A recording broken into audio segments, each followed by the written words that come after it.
Welcome to Burlap Teachers. Enjoy the video.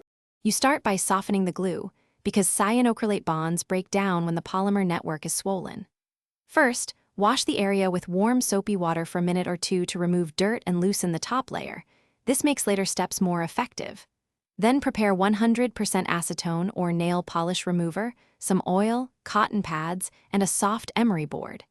Make sure you work in a ventilated space and protect your eyes. Safety first, then proceed without delay.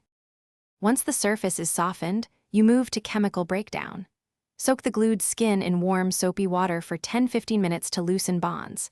Next, apply 100% acetone to a cotton pad and blot the glue. Let it sit 1-3 minutes so the solvent penetrates. After each application, gently try to roll or peel the softened glue away. Do not force or pull.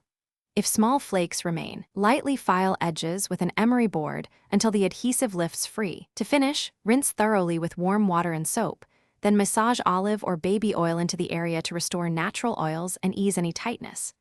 Trim hangnails or snags and soothe with an antibiotic ointment if the skin is broken. Cover with a bandage until healed. If the glue bonded fingertips shut, you cannot separate them safely, or you notice increasing pain, numbness, spreading redness, or swelling, seek medical attention promptly. One tip: avoid scissors or force. Let a clinician handle stuck skin. Thanks for watching. Consider subscribing if this video helped you.